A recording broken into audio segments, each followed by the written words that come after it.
제가 3월 중순으로 생각이 드는데 거의 한 2년 가까이 사도행전 강해를 마친 후에 매주일 설교를 할 때 이 본문 말씀을 렉셔너리에서 나오는 그런 성경 구절을 가지고 여러분들에게 지금까지 말씀을 이렇게 전해오고 있습니다. 이 렉셔너리라고 하면 아마 이 복음주의 경향이 강한 우리 한국 교회에는 굉장히 정말 생소한 그런 이름이라고 할 수가 있는데, 렉셔너리를 쉽게 여러분들에게 말씀을 드리면 교회력에 따라서 구약과 신약에 있는 성경 구절들을 매주일 정해 놓은 것이 렉셔너리라고 얘기를 합니다. 아마 여러분 성경 우리 오늘 이렇게 받으신 주보에 보면 성경 읽기 표가 나와 있는데, 우리 1년 동안의 성경을 다 완독할 수 있도록 성경 구절들이 이렇게 기록이 되어 있는데, 이와 흡사한 것이 렉셔너리인데, 이 다른 점은 성경 읽기표는 그냥 성경을 완독하기 위해서 성경들을 이렇게 쭉 적어 놓은 것이지만, 이 렉셔너리는 구약과 신약에 서로 연결된 그런 성경 구절들을 매주일마다 이게 모아놓은 것으로서 우리 교회가 속해 있는 미국 장로교회라든지 아니면 연합감리교 UMC라든지 아니면 루스란이나 아니면 성공회 같은 미국 주류 교단 목사님들이 주일 선교를 할 때 이 본문으로 흔히 사용하는 그런 것이 바로 렉셔너리라고 할 수가 있습니다. 제가 이 렉셔너리를 이렇게 가지고 매주일 설교를 하는 그런 장점과 단점에 대해서는 아마 한번 시간이 될 때 여러분들에게 설명을 드릴 그럴 때가 있지 않을까 생각이 드는데, 시간상 오늘 본문을 다 이렇게 읽지는 않았지만 오늘 렉셔너리에서 정해진 이 구약의 말씀은 사무엘하 7장 말씀입니다. 여러분, 사무엘하 7장에는 어떤 내용이 나오냐면 성전을 다윗이 건축하고 싶은 그런 간절한 마음을 가지고 있었는데, 우리 하나님께서 다윗에게 나단 선지자를 보내가지고 노라고 이 대답을 하신 겁니다. 이에 대해서 역대상 22장에서는 다윗이 성전을 건축하지 못하게 된 이유에 대해서 이 신학적인 정당성을 설명해 주고 있는데, 다윗이 전쟁에서 피를 많이 흘렸기 때문에 아들 솔로몬이 대신, 다윗이 아닌 아들 솔로몬이 대신 성전 건축을 해야 된다라는 그런 말씀이 기록이 되어 있습니다. 그런데 많은 그런 신학자들은 이스라엘 역사 속을 살펴보면은 성전에 대한 두 가지 전통이 나온다라는 것을 설명을 해주고 있습니다. 하나는 예루살렘에 세워지는 외형적인 성전을 강력하게 그런 주장하는 그런 전통으로서 정말 반듯한 아주 정말 멋있는 그런 성전이 예루살렘에 세워짐으로 정말 강력한 중앙 집권 체제가 구축이 되어서 이스라엘이라는 공동체가 일사불란한 대열을 이룰 수 있는 구심점을 만들 수 있다는 것을 믿고 있는 전통이 되는 겁니다. 근데 실제로 여러분 이스라엘 역사를 보면 그러했다는 겁니다. 이스라엘 백성들은 매년마다 절기 때가 되면 예루살렘 성전을 향해서 순례의 길을 걸어올 정도로 성전을 중심으로 이스라엘 민족은 이 단합을 할 수가 있었다는 겁니다. 심지어는 나라가 멸망을 당하고 포로로 잡혀가는 정말 절망적인 상황 속에서도 늘 예루살렘에 있는 성전을 정말 간절히 사모하는 마음을 가지고 다시 한번 이스라엘 백성들이 한 마음이 되어서 일어설 수가 있었습니다. 이에 반해서 이스라엘 역사 속에서 예루살렘 성전과 제사 중심의 신앙을 거부하는 그런 전통도 나타나고 있다는 겁니다. 주로 외곽에서 활동을 했던 선지자들을 중심으로 이런 그런 전통이 세워졌었는데, 이들은 마음에도 없이 습관적으로 성전에서 드려지는 제사에 대한 아주 신랄한 그런 비판을 가했던 자들입니다. 이사야서 66장에 보면 다음과 같은 말씀이 기록이 되어 있는데, 여호와께서 이와 같이 말씀하시되 하늘은 나의 보좌요 땅은 나의 발판이니 너희가 나를 위하여 무슨 집을 지을까? 내가 안식할 초소가 어디야? 라는 그런 말씀이 나옵니다. 근데 여러분, 이런 비슷한 성경 구절들이 정말 구약에 수없이 많이 기록이 되어 있습니다. 근데 이런 것들을 주장하는 그런 핵심은 아주 분명한데, 하나님은 사람이 만든 건물을 필요로 하지 않는 분이시라는 겁니다. 하나님은 성전에서 제사로 바쳐지는 그런 동물의 고기와 피를 필요로 하지 않는 분이시라는 겁니다. 시편 50편 같은 경우에는 내가 숫소의 고기를 먹으며 염소의 피를 마시겠느냐라는 그런 말씀이 기록이 되어 있습니다. 이런 성전 중심주의에 대한 비판적인 시각이 다윗이 성전을 건축하겠다는 소원을 하나님 앞에 피력했었을 때 나단 선지자를 통해서 하나님께서 노라고 이 말씀을 하신 것입니다. 여러분, 여기서 이 재미있는 것은 하나님께서는 다윗에게도 직접 말씀하실 수가 있으셨습니다. 다른 성경 구절들을 보면은 하나님께서 다윗에게 직접 말씀하신 그런 내용도 많이 기록이 된 것을 우리가 찾아볼 수가 있습니다. 하지만 성전에 대해서 나단 선지자를 통해서 다윗에게 말씀을 전하셨다라는 것은 성전을 바라보는 선지자들의 신학적인 전통이 이 가운데서 암시되고 있는 것이라고 생각해 볼 수가 있습니다. 여러분, 이 나단 선지자가 이렇게 하나님의 말씀을 다윗에게 전해줍니다. 이스라엘 자손과 더불어 다니는 모든 곳에서 내가 내 백성 이스라엘을 먹이라고 명령한 이스라엘 어느 지파 가운데 하나에게 내가 말하기를 너희가 어찌하여 나를 위하여 백향목 집을 건축하지 아니하였느냐라고 말하였느냐라고 말씀을 하고 계신 것입니다. 하나님께서는 성전을 건축하라고 말씀하신 적이 없었을 뿐만 아니라 성전을 필요하지 않는다라는 것을 이 다윗에게 나단 선지자를 통해서 이 말씀을 하고 계신다는 겁니다. 물론 이 성전 중심주의를 비판하는 선지자들이라고 하더라도 여러분, 성전 자체를 부정하는 것은 아닙니다. 절대로 아닙니다. 만약 성전이 없다고 하면 하나님께서 정해놓으신 그런 제사를 어떻게 드릴 수가 있었겠습니까? 이 문제는 하나님을 단지 예루살렘 성전이라는 지정된 작은 공간에 제한시켜 놓고 하나님이 마치 자신들만이 소유하고 있었다라는 독점주의 사상을 이 선지자들은 이 비판하고 있었다는 겁니다. 마음에도 없이 성전에서 제사를 드리기만 하면 모든 것이 다 괜찮다고 하는 종교적인 그런 외식 행위에 대해서 이 비판을 가하고 있었다는 겁니다. 결국 이런 잘못된 성전 중심의 사상은 성전 절대주의로 발전을 해서 우리 예수님 당시에는 성전을 장악하고 있었던 제사장들의 횡포가 아주 극도로 치솟지 않았었습니까? 이 제사를 드릴 때 필요로 하는 동물들을 비싼 가격에 판매를 하고 이 성전세를 부과하는 등 아주 제사장들이 성전을 관리하면서 이 폭리를 취하고 있었다는 겁니다. 이런 불의한 모습을 보시면서 예수님께서는 정말 심하게 아주 분노하시면서 채찍을 들고 성전에서 장사하는 자들을 내어 쫓으십니다. 이런 것을 보면 우리 예수님도 이 구약의 선지자들의 이 전통에 조금 좀 더 가까이 계신 분이 아닌가라고 우리가 한번 생각해 볼 수가 있는데, 우리 예수님께서 이렇게 말씀을 합니다. 기록된 바 내 집은 기도하는 집이라 일컬음을 받으리라 하거늘 너희는 강도의 소굴로 만드는도다, 이렇게 말씀을 합니다. 또한 내가 사흘 만에 이 성전을 다시 지으리라, 이 성전을 허물게 되면 사흘 만에 다시 지으리라라고 말씀을 하면서 우리 예수님께서는 성전된 자기 육체를 가리켜서 말씀하신 것이다 라고 요한복음에서 부연 설명을 하고 있는 것입니다. 결국 이런 예수님을 본 종교 지도자들은 자신들의 기득권을 수호하고자 예수님을 십자가에 못 박지 않습니까? 그런데 여러분, 이런 예수님의 성전에 대한 개념이 계속해서 초대교회에서도 이어지고 있다는 겁니다. 우리가 사도행전을 이렇게 공부했을 때 여러분 생각나시는지 모르겠지만 초창기에는 예루살렘 초대교회가 잠깐 성전에서 모이기도 했지만 이 복음이 정말 전 세계 이방인들에게까지도 전파되면서 이 성전이라는 그런 개념이 바뀌기 시작을 한다는 겁니다.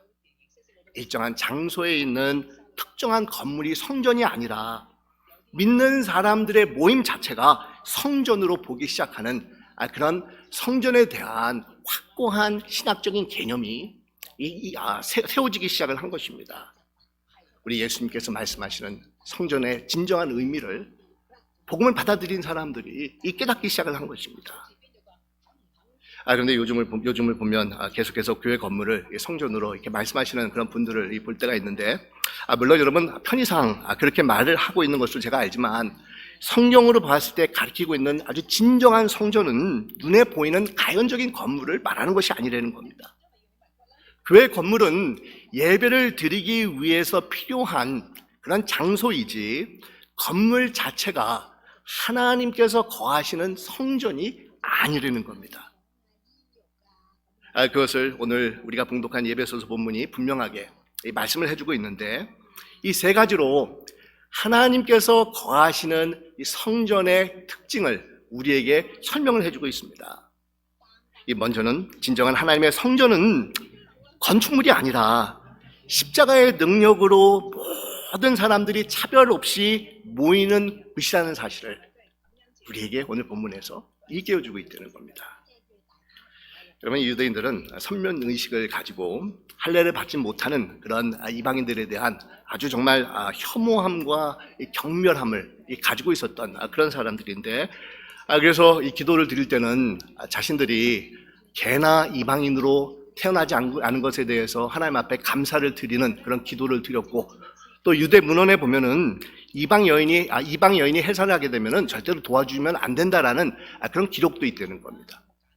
왜냐하면 이방 여인이 아기를 낳으면 세상에서 저주를 받는 자들의 숫자가 늘어난다라고 생각할 정도로 유대인들은 자신들만이 선민으로서 정말 거룩한 자라라는 그런 자부심을 가지고 있었는데, 그 자부심까지는 좋았는데 그것이 이방인들을 경멸하고 혐오하는 그런 대상으로 보는 이 잘못된 그런 결과가 나타나게 되었다는 겁니다. 그래서 경건한 유대인들은 이방인들의 집에 들어가지도 않고 함께 식사하면서 교제는 절대로 하지 않는 법입니다. 근데 여러분, 사실 예루살렘 성전 구조를 살펴보면 이런 유대인들이 가지고 있었던 차별이 그 가운데서도 이게 나타나는 것을 알 수가 있는데, 예루살렘 성전은 여러 그런 구조물이 룸들이 있었는데 아무나 그냥 예루살렘 성전으로 들어갈 수가 없었습니다.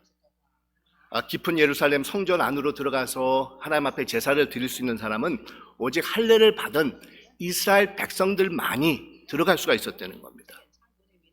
이 성전의 구조를 살펴보면 제일 바깥 외곽에 이방인 뜰이 있습니다. 그러니까 성전의 제일 가운데는 지성소가 있고 성소가 있고, 또 성전에 뜰이 있고, 또 남성들이 올 수 있는 뜰이 있고, 여성들이 올 수 있는 뜰이 있고, 그리고 제일 마지막에 이방인 뜰이 있는데, 그 이방인 뜰 다음으로 넘어가는 그 공간에 높은 담이 세워져 있는 겁니다.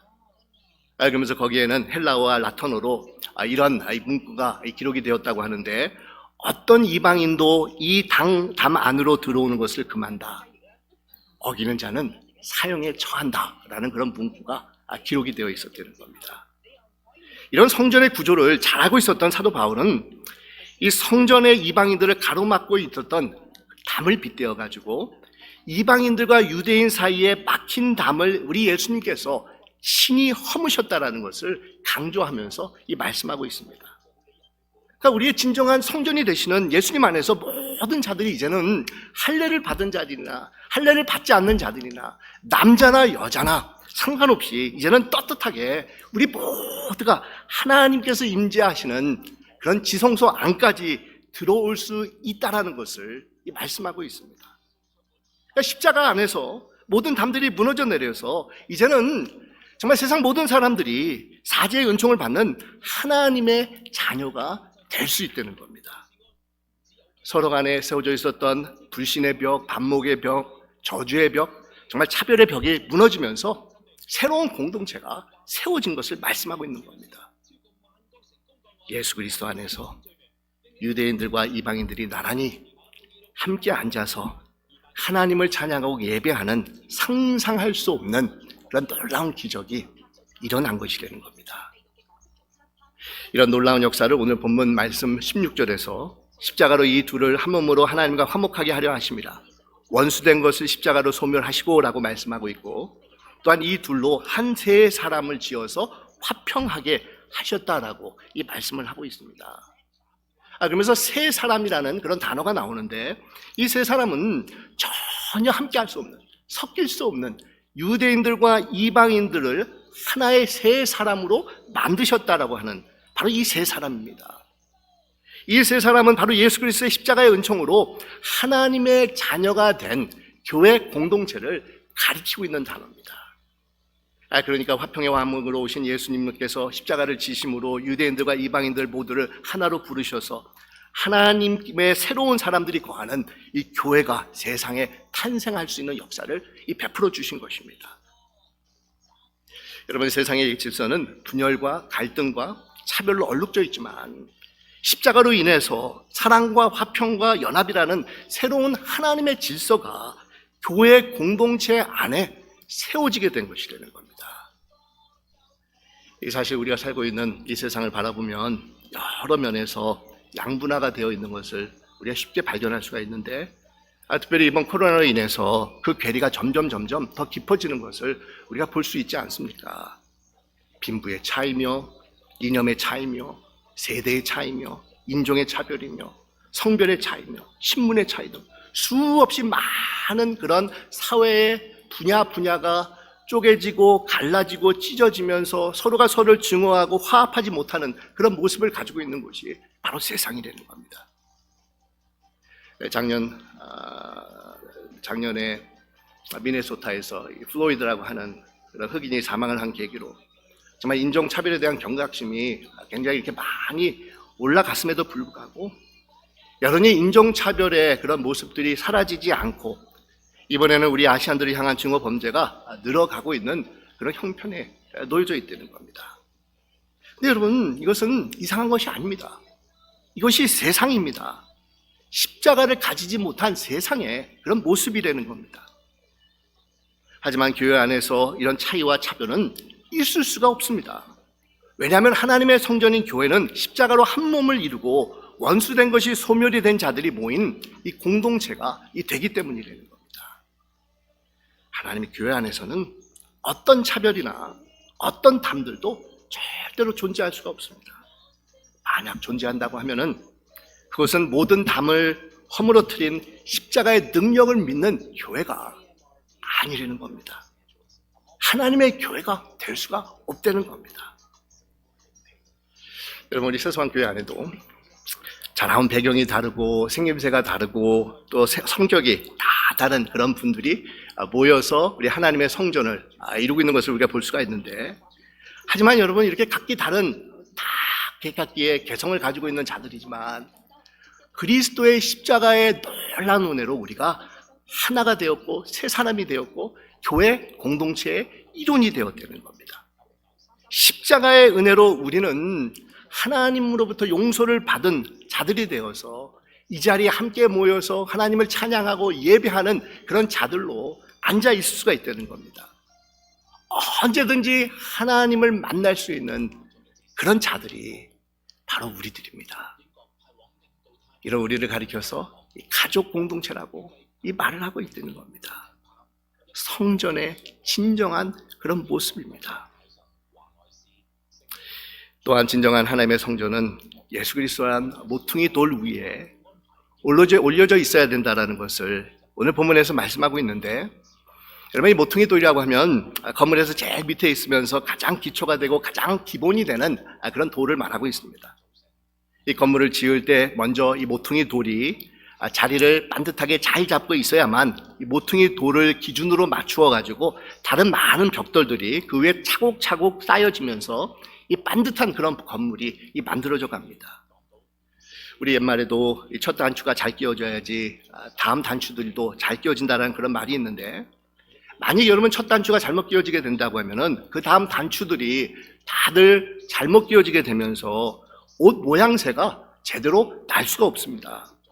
그래서 첫 단추가 잘 끼워지는 것이 중요한데, 똑같은 이치로서 모퉁이 돌이 확고하고 바르게 먼저 자리를 잡고 그 위에 다른 벽돌들이 올려져 있어야 된다는 겁니다. 근데 우리가 중심을 잡고 또 기준으로 삼아야 되는 이 모퉁이 돌은 다른 것이 아니라 바로 예수 그리스도가 되신 것입니다. 하나님의 성전이 되기 위해서 교회 공동체는 예수 그리스도가 중심이 되고 예수 그리스도가 우리의 존재의 목표가 되어야 된다는 겁니다. 정말 교회에서 모든 그런 삶의 모습에서 예수 그리스도를 닮아가는 그런 열망과 그런 마음들이 일어나는 그런 교회가 되어야 된다는 겁니다. 우리 복음서에 보면 예수님께서 가이사랴 빌립보에 가셔가지고 이 베드로의 신앙 고백을 듣게 되는데, 여러분 성경을 보면 베드로가 처음으로 가이사랴 빌립보에서 신앙 고백을 한 후부터 처음으로 교회라는 단어가 나오기 시작을 합니다. 여러분 베드로가 어떤 고백을 합니까? 그리스도시요 살아계신 하나님이 바로 주자 당신입니다. 예수님입니다. 이런 고백을 하지 않습니까? 그랬을 때 우리 예수님께서는 이런 베드로의 신앙 고백 위에 하나님의 교회를 세우시겠다고 하시면서, 이런 교회는 음부의 권세가 이기지 못하는 흔들림이 없는 견고한 하나님의 전이 될 것을 우리 하나님께서 말씀하고 계신 것입니다. 여러분 그렇습니다. 우리 하나님의 성전은 예수 그리스도의 신앙의 고백 위에 세워져 있는 그런 곳이어야 된다는 겁니다. 예수 그리스도를 고백하는 신앙 고백 위에 세워졌다는 것은 단지 입술로만 주문을 외우듯이 고백하는 그것을 의미하는 것이 아니라, 우리 예수님을 우리 삶의 주인으로 모시고 정말 보스로 모시고 그분이 세상에서 추구했던 하나님 나라의 가치관과 영광을 위해서 정말 무던히도 애를 쓰는 삶을 살아가는 것이 예수 그리스도를 나의 구주로, 내 신앙의 모퉁이 돌로 정말 고백하는 그런 모습이 된다는 겁니다. 이런 삶을 추구하는 자들이 모여서 함께 서로 연결이 되어서 지어져 나가는 곳이 바로 하나님께서 거하시기를 기뻐하시는 진정한 이 성전이고 하나님의 교회가 되는데, 오늘 본문에 보면 이렇게 말씀을 합니다. 그의 안에서 건물마다 서로 연결하여 주 안에서 성전이 되어가고 라고 말씀을 하고 있습니다. 정말 모퉁이 돌이 되신 우리 예수님 위에 우리 한 사람 한 사람이 놓여져 있을 뿐만 아니라 정말 우리 모두가 함께 서로 연결이 되어서 하나님의 성전이 되어간다는 겁니다. 여기에 서로 연결이 되어서 함께 모인 목적은 여러분 분명한 겁니다. 예수님을 닮아가는 삶을 이루기 위해서라는 겁니다. 그것이 진정한 하나님의 성전입니다. 눈에 보이는 건물이 아닙니다. 그렇다고 인간들이 그저 재밌다고 함께 하자고 모인 그런 모임 자체가 성전이 아닙니다. 같이 합력하여서 모든 면에서 주님의 뜻을 이루어 나가는 그런 공동체가 하나님의 진정한 이 성전이 된다는 겁니다. 예수님을 주인으로 모시고 서로가 그분의 충만한 분량까지 다 다룰 수 있도록 함께 기도하고 격려하고 위로하는 그 공동체가 우리 하나님께서 함께 하시는 진정한 성전의 모습이 됩니다. 물론 그렇다고 흠이 없는 완벽한 모습을 가지고 있다는 것은 여러분 절대로 아닙니다. 아직까지도 우리 안에 잔재하고 있는 이 세상적인 것들이나 아니면 죄성이 있기 때문에 하나님께서 거하시는 성전이 되었지만 때로는 우리도 실수합니다. 때로는 우리도 넘어질 때가 있고 시험에 들 때가 있습니다. 하지만 하나님께서는 오늘날에도 자신이 기뻐하는 완전한 성전으로 만들어가기 위해서 계속해서 우리 안에서 역사하고 계십니다. 22절에서 너희도 성령 안에서 하나님이 거하실 처소가 되기 위하여 예수 안에서 함께 지어져 가느니라, 이렇게 말씀하고 있지 않습니까? 그러면 여기서 사용되는 그런 동사의 시제는 현재 진형이었는데, 완벽한 완제품을 만들어 놓으신 그런 성전이 아니라 지금도 계속해서 지어져 나가는, 하나님께서 기뻐하는 성전이 되기 위해서 조금씩 하나님께서 그 안에서 역사하시고 만들어 나가는 성전이 바로 오늘날 우리 하나님께서 거하시는 성전의 이 모습이 된다는 겁니다. 여러분, 이런 진행형을 가지고 있는 교회는 두 가지 과제를 우리가 꼭 기억해야 되는데, 첫째는 하나님의 교회는 정적인 곳이 아니라 이 동적인 곳이라는 것입니다. 계속해서 성장하고 발전하고 전진해 나가는 하나님의 거룩함을 이루기 위해서 수고한 노력을 정말 아끼지 않는 공동체가 바로 계속해서 하나님께서 만들어가는 그런 교회 공동체라는 겁니다. 예수 그리스도의 생명을 가지고 우리 주님께서 오시는 그날까지 이 땅에서 교회로서의 역할을 감당할 수 있어야 된다는 겁니다. 그리고 또 다른 하나의 과제는 아무리 십자가의 은총으로 거룩한 성전이 되었지만 우리에게 개혁이 필요하다라는 공동체이다라는 것을 꼭 기억해야 된다는 겁니다. 이것은 우리 장로교의 신학인 개혁주의에서 주장하고 있는 교회는 항상 개혁되어야 된다, once reformed, always being reformed. 그게 우리 장로교의 모토가 되는데 그 장로교의 모토와 일맥상통하는 그런 부분입니다. 왜 그래야 되겠습니까? 우리는 세상에 속해 있기 때문에 언제든지 하나님께서 거하시는 그런 성전이지만 오염이 될 수가 있기 때문이라는 겁니다. 또한 우리가 섬기는 하나님은 그냥 가만히 팔짱을 끼고 계시는 분이 아니라 살아계신 리빙 하나님이 있기 때문에 교회는 계속해서 발전하고 개혁되어져야 된다는 겁니다. 그러기 위해서 우리에게 필요한 것이 있다고 하면 성령의 인도함입니다. 너희도 성령 안에서 하나님의 거하실 처소가 되기 위하여 예수 안에서 함께 지어져 가느니라 라고 말씀을 합니다. 우리가 가지고 있는 교만이나 이기심이나 고집이나 탐욕이나 아니면 우둔함을 우리가 날마다 회개하면서 성령의 인도함을 받을 때 우리 하나님께서 거하시기 기뻐하시는 성전으로 날마다 우리가 세워져 가고 개혁되어 가는 우리 새소망 교회가 될 수가 있는 것입니다. 옛날에 제가 섬겼던 그 교회에서 부서 경건회를 한 번은 좀 우리가 돌아가면서 제가 매번 했었는데 이렇게 돌아가면서 한번 해보자라고 해가지고 장로님들, 집사님들이 이렇게 돌아가면서 경건회를 인도한 적이 있었는데 한 번은 어느 장로님이 하실 차례가 되었는데 이분이 경건회를 인도하기 전에 무엇인가를 이렇게 만들어 오셔가지고 한 사람 한 사람에게 나눠주시는 겁니다. 그래서 제가 뭔가 이렇게 보니까 스티커였는데 공사 중이라는 그런 글이 쓰여져 있었습니다.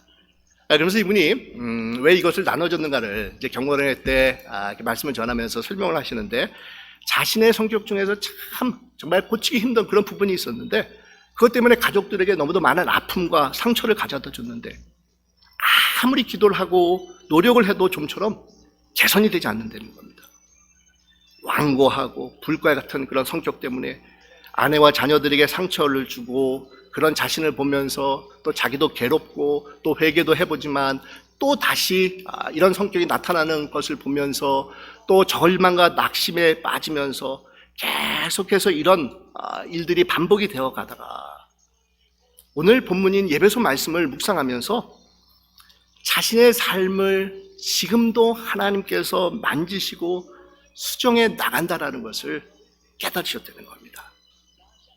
그러면서 마음에 평안을 차려가지고 매일같이 성령님께 어제보다는 오늘이, 오늘보다는 내일이 좀 더 자신이 예수님을 닮아가는 사람이 되게 해달라고 간절히 기도를 하고 있다라고 말씀을 하셨는데 이분이 그러면서 이 사실을 자기가 매번 이렇게 리마인드 시키기 위해서 스티커에 공사 중이라는 것을 이렇게 써가지고 이 자동차나 뭐 사무실이나 아니 집안에 여러 곳에 이렇게 붙여놓고 하나님께서 자신을 지금도 만지시고 계시고 또 수정해 가고 계시고 또 리모델링 하고 계시다라는 것을 늘 이렇게 기억을 하고 있다라는 것을 이분이 이렇게 이야기를 하시면서 그 스티커를 나눠준 것을 우리들에게도 이렇게 붙이라라고 얘기를 해서 한동안 저도 제 성경책에 이렇게 붙여두고 다닌 적이 있었습니다. 여러분 그렇습니다. 우리 하나님은 완전히 우리를 끝내신 것이 아닙니다. 흠 없는 성전으로 하나님께서 처음 우리가 예수를 맞을 때 만드신 것이 아니라는 겁니다. 우리를 완벽한 성전으로 지어나시기 위해서 지금도 우리 안에서 하나님께서는 역사를 이루어 나가시는 것이라는 겁니다. 우리는 현재 공사 중인 상태에 놓여져 있는 자들이라는 겁니다. 성령께서 우리와 함께 동행하시면서 우리를 치유하시고 수정하시고 우리를 새롭게 다듬어 가고 있는 중이라는 겁니다. 왜 그러겠습니까? 하나님께서 거하시기를 더욱더 기뻐하시는 그런 공동체가 되어서 이 세상에서 하나님의 영광과 하나님의 그 놀라운 섭리를 드러내게 하기 위해서 우리 하나님께서는 지금도 우리 안에서 역사하고 계시는 겁니다. 그래서 사실 여러분 우리 교회 밖에 우리가 세워야 되는 간판이 있다고 하면 새소망 장로교회라는 간판뿐만 아니라 공사 중이다라는 간판이 세워져 있어야 됩니다. 우리가 이렇게 겉으로 다닐 때 정말 크리스찬의 모습을 가지고 성경을 가지고 거룩한 모습으로 우리가 다닐 수가 있지만 우리가 한 가지 또 가지고 있어야 되는 사인은 공사 중이다라는 사인을 우리가 가지고 있어야 된다는 겁니다. 그것이 성경적인 그런 성전의 모습이라는 겁니다. 우리 하나님께서는 우리 안에 더욱더 기쁨으로 거하시기 위해서 계속해서 우리를 치유하시고 다듬어 가시고 만들어 가시는 중에 있는 것입니다. 그래서 여러분, 우리가 해야 될 것이 있다고 하면 이런 하나님께 우리의 삶을 맡기는 것입니다. 성령의 인도하심에 정말 겸손히 낮아져서 순종하는 삶을 매 순간마다 살아가는 것입니다. 그랬을 때 우리 하나님께서 기뻐하시는 정말 아름다운 성전, 하나님의 교회로 나날이 세워져 가는 여러분들이 되실 줄 믿습니다. 기도하겠습니다. 아버지 하나님,